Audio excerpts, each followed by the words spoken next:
Hey everyone, in this video we will see how to fix Samsung dishwasher auto reel is not working.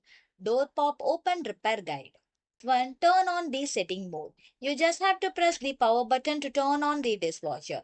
Press and hold the sanitize button and delay start button simultaneously for 3 seconds. Release the button when 000 DO or a similar code appear on the display screen.